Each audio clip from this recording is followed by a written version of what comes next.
And ComicCon and Star Wars go together like R2-D2 and C-3PO, and fans of the franchise had the surprise of their lives this weekend. Our Riaz Meji was at the center of all the action.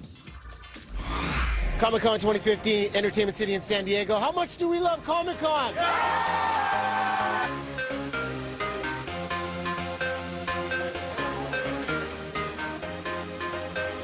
Can we get something for his sweat? Because it is pretty bad. Like just some blotting or people need to see this. Powder. The pressure of ComicCon. Right up there, right up there. Star Wars stole the show here in ComicCon as the cast reunited and J.J. Abrams gave us a preview of The Force Awakens. The key for all of us was to make a movie that felt authentic.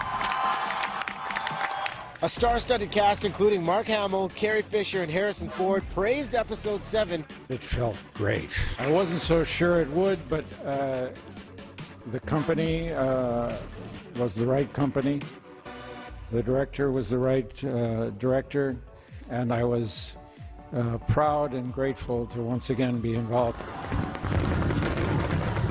It treated the more than 6,000 fans to a surprise Star Wars concert. Star Wars wasn't the only big story here at Comic-Con. Hall H just let out the cast of Batman versus Superman. Batman! Superman! Superman. Does it matter? If I thought too hard about the actors who played this part before, I couldn't have taken the job. I talked to Zach about it. I was like, are you sure? You know, and he said, I have this vision, I have this idea for the guy, and you're perfect for it. I said, well, what do you mean? He's like, at the end of his rope, he's older, he's like a burnout.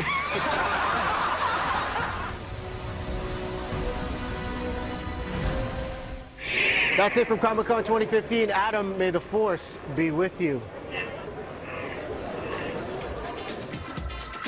Thanks, Riaz, and also with you. I'm so jealous right now. While fans hit up Comic-Con, athletes from around the world arrived in Toronto for the Pan Am Games. The event has brought out the entertainers, too, including the Fuji star, Wyclef Jean.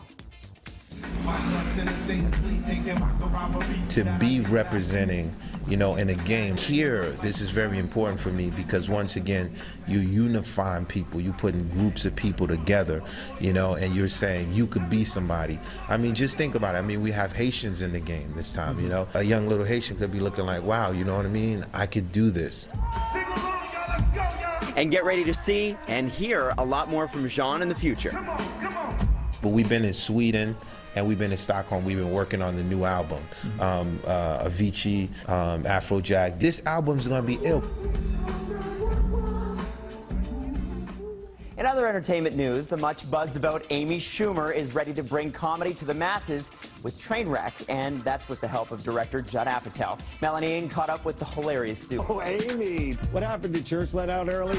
So in writing this, your first movie that you wrote and started, pressure for you, or how did you feel going into the whole process? Well, I think people have pressure if they've already made it and then they're doing the next one. So this is like, I'm just gonna do the best I can and hope it goes well, and so I don't feel a lot of pressure. And with this team, this is a great collaboration. How did this come about? I just heard Amy on the radio. You know, a lot of people are into this thing called the internet. No. I enjoy the radio. What is that? And Amy was just talking about her life and her family, and I thought, this sounds like a movie. So how much of the movie is autobiographical then? It's very autobiographical. Yeah, it's definitely a version of myself that I've been and that I can relate to. Drinking too much, spreading yourself too thin, and then that catching up with you. And falling in love. Entertainment City will have more from the hilarious cast of Trainwreck all week.